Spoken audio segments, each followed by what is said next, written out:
इस मंच पर उपस्थित भारतीय जनता पार्टी के राष्ट्रीय उपाध्यक्ष श्री श्याम जी जाजू और भारत सरकार में मानव संसाधन के मंत्री के रूप में बहुत ही प्रभावी भूमिका का निर्वाह कर रहे हमारे श्रीमान रमेश जी पोखरियाल निशंक, सांसद श्रीमती माला राजलक्ष्मी जी, भारतीय जनता पार्टी के पूर्व अध्यक्ष और सांसद श्रीमान अजय भट्ट जी, श्री अजय टमटा जी और हमारे राज्यसभा के सांसद जो दिख रहे हैं सामने, ऐसे मीडिया के भारतीय जनता पार्टी की मीडिया के राष्ट्रीय प्रभारी श्री अनिल बलूनी जी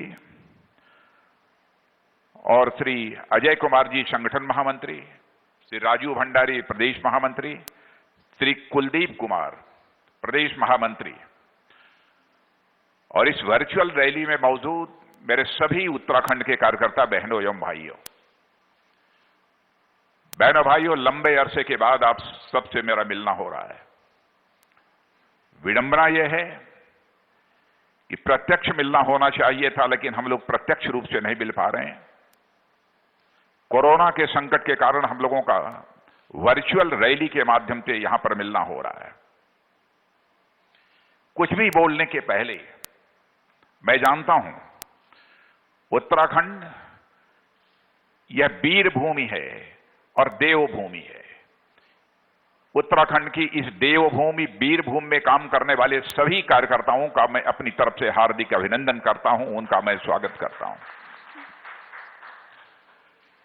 मेरे बहनों भाइयों, जब मैं यहां पर बोलने के लिए खड़ा हुआ हूं तो मुझे अच्छी तरह यह बात याद आती है 9 नवंबर 2000 को उत्तराखंड राज्य का गठन हुआ था। उस समय संयुक्त उत्तर प्रदेश में मुख्यमंत्री के रूप में अपने दायित्व का मैं निर्वाह कर रहा था और जब स्वर्गीय नित्यानंद जी स्वामी उस समय मुख्यमंत्री बने थे, जो कार्यक्रम आयोजित हुआ था उस कार्यक्रम में स्वयं संयुक्त उत्तर प्रदेश के मुख्यमंत्री के रूप में मैं वहां पर उपस्थित था और जिन कार्यकर्ताओं को अपने आंखों के सामने यहां पर देख रहा हूं, मंच के अतिरिक्त भी मैं 2-4 कार्यकर्ताओं को पहचान रहा हूं जिनके साथ लंबे समय तक संगठन का काम करने का भी मुझे अवसर प्राप्त हुआ है। उत्तराखंड क्षेत्र का कोई भी भाग ऐसा शेष नहीं बचा है जहां पर कि मेरा जाना कभी न कभी भारतीय जनता पार्टी के प्रदेश अध्यक्ष के रूप में अथवा युवा मोर्चे में काम करते हुए न जाना हुआ हो, ऐसा एक भी क्षेत्र उत्तराखंड में संभवतः बचा नहीं होगा। और मैं कह सकता हूं कि उत्तराखंड राज्य बनने के बाद हमारे कई मुख्यमंत्री हुए। वर्तमान में मुख्यमंत्री हमारे त्रिवेंद्र सिंह जी रावत बहुत ही सफलतापूर्वक अपनी भूमिका का निर्वाह कर रहे हैं।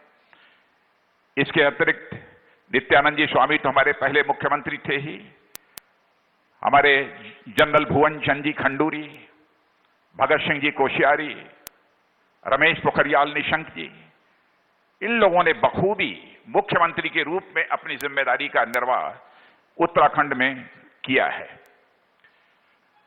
आज ऐसे उत्तराखंड के कार्यकर्ताओं को संबोधित करते हुए सचमुच मुझे बेहद खुशी हो रही है।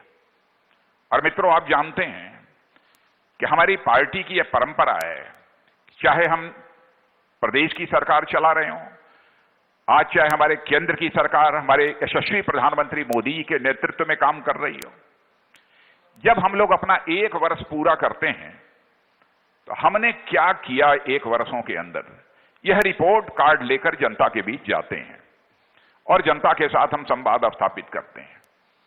जहां तक हमारी केंद्र की सरकार का प्रश्न है, मोदी जी के नेतृत्व में 6 वर्षों का समय गुजरा है।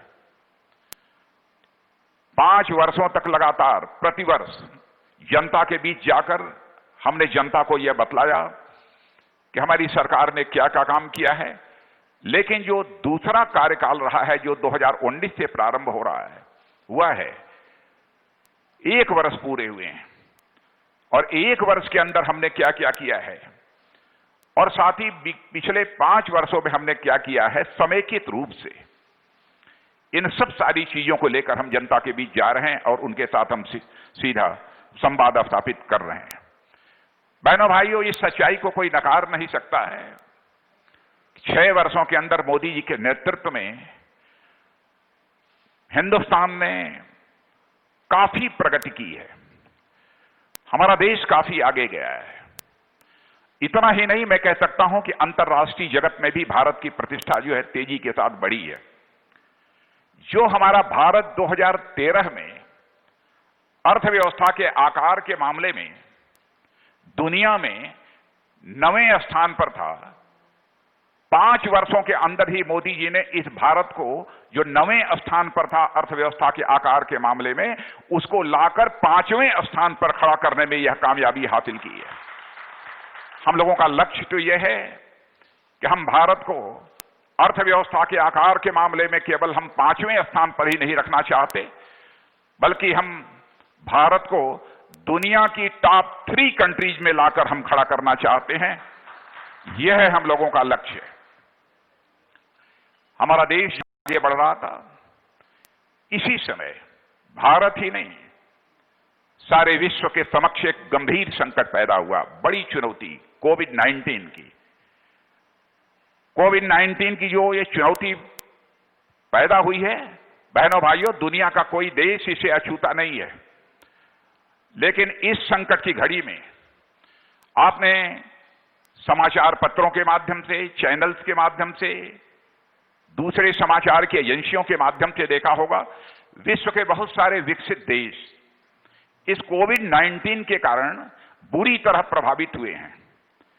लेकिन मैं बधाई देना चाहता हूं अपने प्रधानमंत्री को कि हमारे प्रधानमंत्री ने जिस सूझबूझ के साथ और जिस इच्छा शक्ति के साथ इस कोविड-19 की चुनौती को स्वीकार किया और इस पर विजय प्राप्त करने के लिए जो भी हमने कदम उठाए हैं, उसकी सराहना केवल भारत में ही नहीं हो रही है, बल्कि वर्ल्ड हेल्थ ऑर्गेनाइजेशन ने भी उनके द्वारा उठाए गए कदमों की सराहना की है। प्रारंभ में जब यह कोविड-19 प्रारंभ हुआ था, हॉस्पिटल्स में लोग एडमिट होते थे, डॉक्टर्स की शिकायत रहती थी, पीपीई चाहिए, लेकिन पीपीई हम लोगों के पास नहीं है, वेंटिलेटर्स की शिकायत होती थी। लेकिन भारत के स्वास्थ्य सुरक्षा के ढांचे को जिस तरीके से चुस्त दुरुस्त इतनी जल्दी करने का काम हमारी सरकार ने किया है कि बहनों भाइयों, आज हम केवल पीपीई बना नहीं रहे हैं, बल्कि हम दुनिया के दूसरे देशों को भी पीपीई अब एक्सपोर्ट करने का काम कर रहे हैं। यह कामयाबी हमारी सरकार ने हासिल की है। और इस संकट से निपटने के लिए उत्तराखंड की सरकार, त्रिवेंद्र सिंह जी रावत, मैं आपको बधाई देना चाहता हूं। आपने जिस प्रकार से काम किया है, उसकी जितनी भी सराहना की जाए वह कम है। मैं उन सब आपके द्वारा उठाए गए कदमों की यहां पर मैं चर्चा नहीं करना चाहता, क्योंकि सारी बातें सामने आ चुकी हैं। लेकिन यहां पर मैं कहना चाहता हूं, कोविड केयर सेंटर भराड़ीसैंण में जो स्थापित हुआ है, मुझे मालूम है कि सेंटर की ही एक टीम वहां पर गई थी और उस सेंटर की टीम ने उस सेंटर की भी अपने तरफ से बहुत ही प्रशंसा की है, इसलिए आपको मैं बधाई देता हूं। मित्रों, मोदी जी के नेतृत्व में और साथ ही साथ उनके मार्गदर्शन में और हमारे त्रिवेंद्र सिंह जी रावत के नेतृत्व में उत्तराखंड विकास के मार्ग पर तेजी के साथ आगे बढ़ रहा है। और आजकल मैं कह सकता हूं कि उत्तराखंड की स्थिति पहले से काफी इंप्रूव कर चुकी है, काफी उसमें तेजी के साथ सुधार हुआ है। अब मैं उन सब सारे कामों की चर्चा यदि बहुत विस्तार में जाकर करूंगा तो उसका कोई खास औचित्य नहीं है, लेकिन किसानों के कल्याण के लिए भी उत्तराखंड की सरकार ने जो भी कदम उठाए हैं, उसकी जितनी भी प्रशंसा की जाए वह कम है।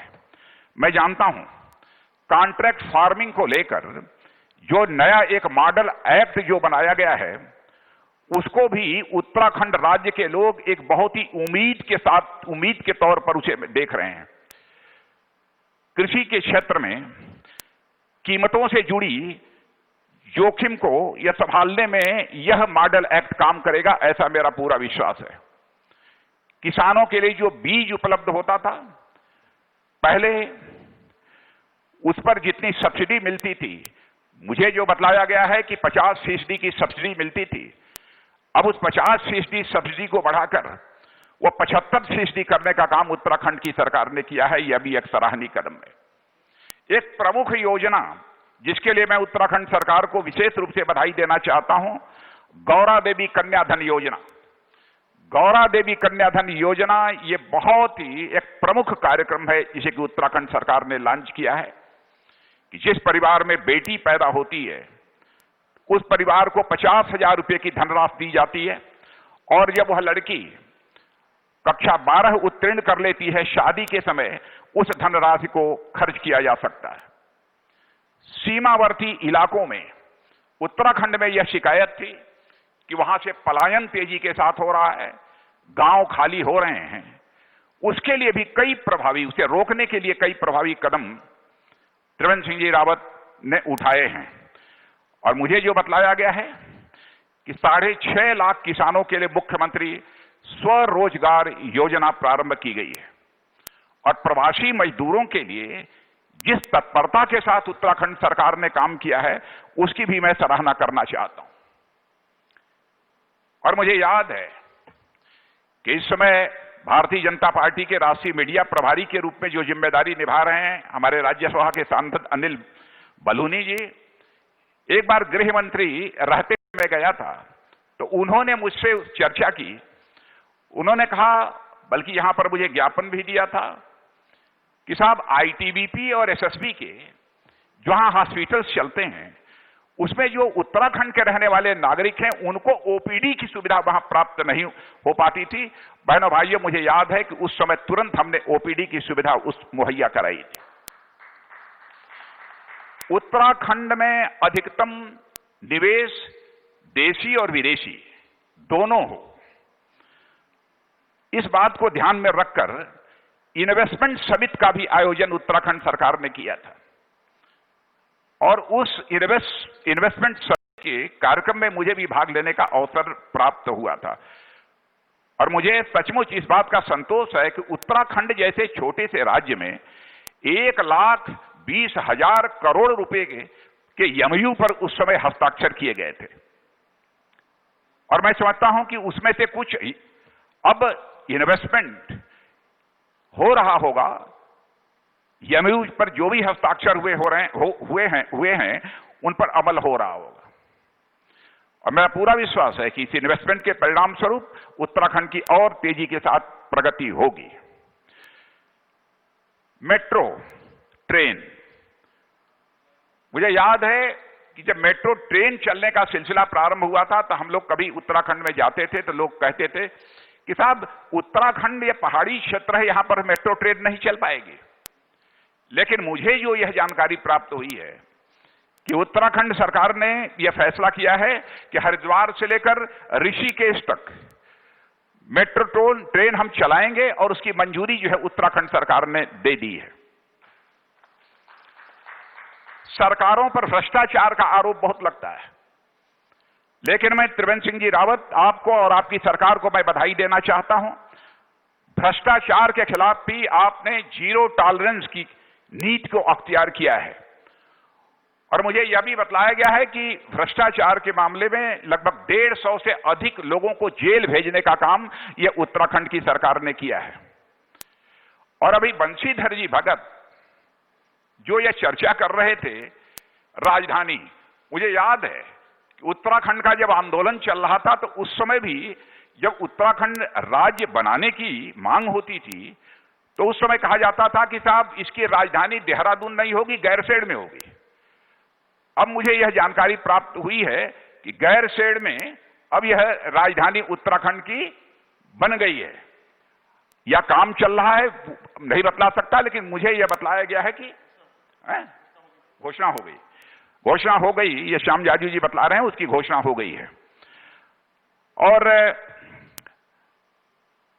दूसरी चीज, एक अटल आयुष्मान योजना जो उत्तराखंड सरकार ने प्रारंभ की है।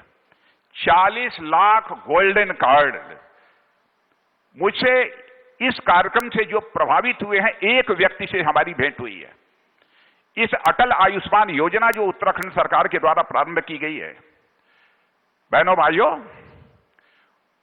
उसकी सराहना हो रही है। उत्तराखंड का जहां तक प्रश्न है, काम बहुत सारे हुए हैं। यदि मैं सारे कामों की यहां पर चर्चा करूं तो एक लंबा समय लगेगा।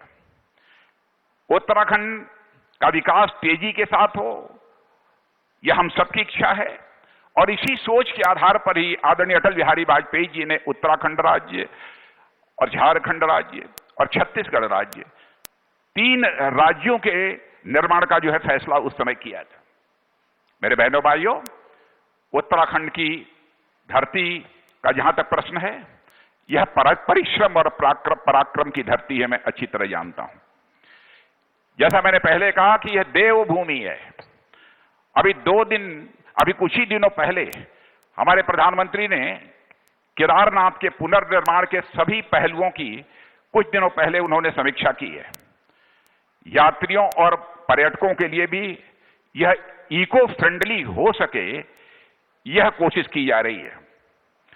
और मैं यहां पर यह भी चर्चा करना चाहूंगा कि मानसरोवर जाने वालों के लिए एक सुविधा भारत सरकार ने प्रदान कराई है। पहले मानसरोवर जाने के लिए तीर्थयात्री जाते थे तो सिक्किम के नाथुला का रूट लेकर उनको जाना पड़ता था, लंबा समय लगता था। लेकिन अब बॉर्डर रोड ऑर्गेनाइजेशन ने लिपू लेक तक एक लिंक रोड का निर्माण कर दिया है। और आप सबको इस बात की जानकारी होगी कि अब इस रोड के बनने के कारण मानसरोवर के लिए एक नया रास्ता मिल गया है।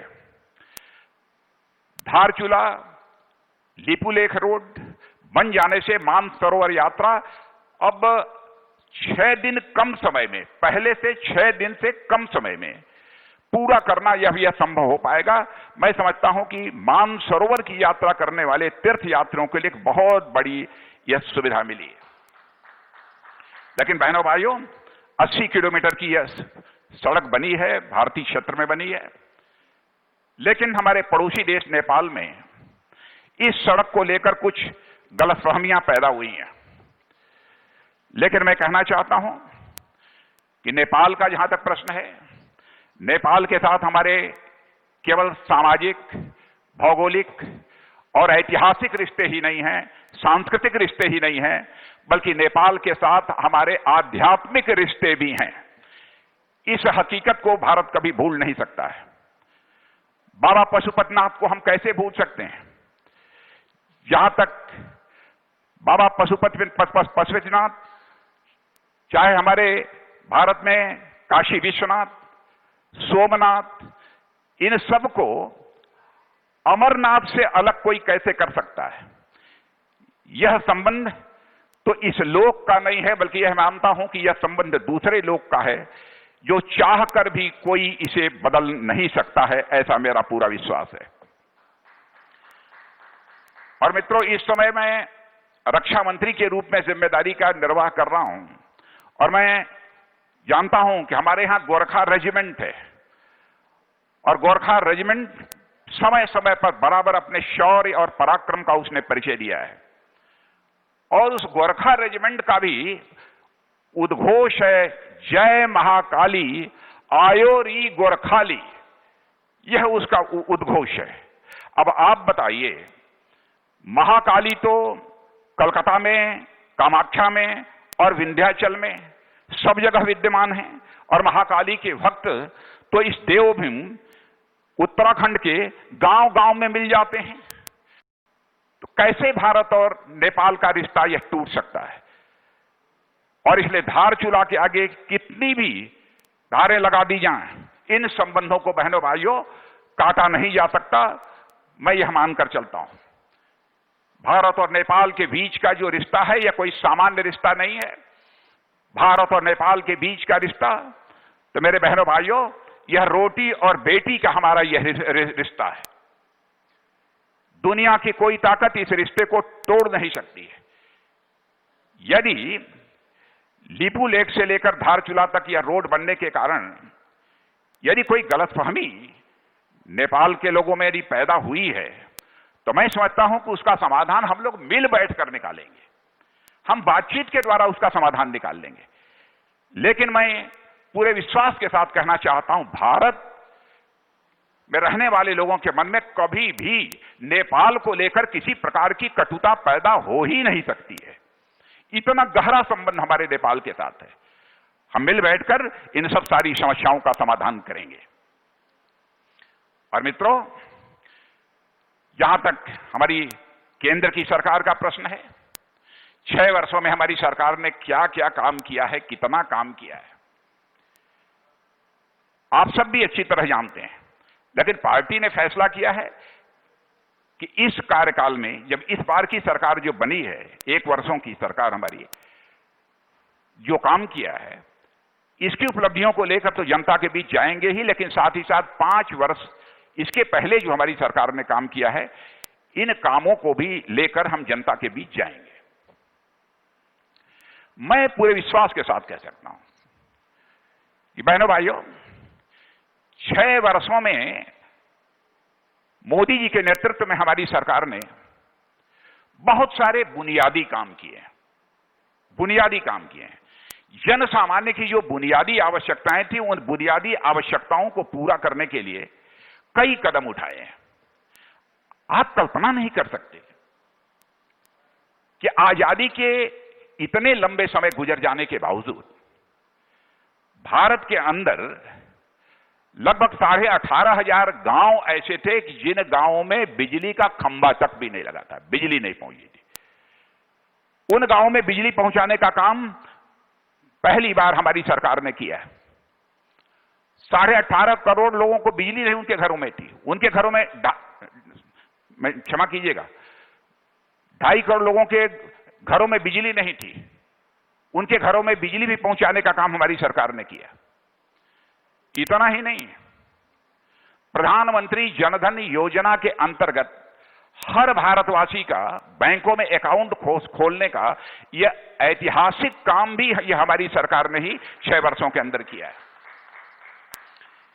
यदि मैं यह दावा कर रहा हूं कि हमारी सरकार ने जन सामान्य की बुनियादी आवश्यकताओं को पूरा करने के लिए कदम उठाए हैं, तो हर मनुष्य की एक बुनियादी आवश्यकता आवास की होती है। मेरे बहनों भाइयों, हमारी सरकार का यह संकल्प है। 2.5 करोड़ से ज्यादा मकान तो बन गए हैं, लेकिन हमारी सरकार का यह संकल्प है कि 2022 समाप्त होते होते इस देश में एक भी व्यक्ति शेष नहीं बचेगा जिसको कि अपना सिर ढकने के लिए पक्का छत न मुहैया हो जाए, ऐसा एक व्यक्ति भी शेष नहीं बचेगा। और 10 करोड़ शौचालय, पहले गरीब व्यक्ति तो यह कल्पना भी नहीं कर सकता था कि उसके घर में कभी शौचालय बनेगा, लेकिन 10 करोड़ घरों में शौचालय बनाने का काम हमारी सरकार ने किया। गरीब परिवारों की माताएं बहनें जब भी वो भोजन बनाती थी, लकड़ी जलाती थी, अंगीठी जलाती थी, धुएं के कारण उनका स्वास्थ्य खराब होता था। पहली बार किसी संवेदनशील प्रधानमंत्री ने उसकी चिंता की है।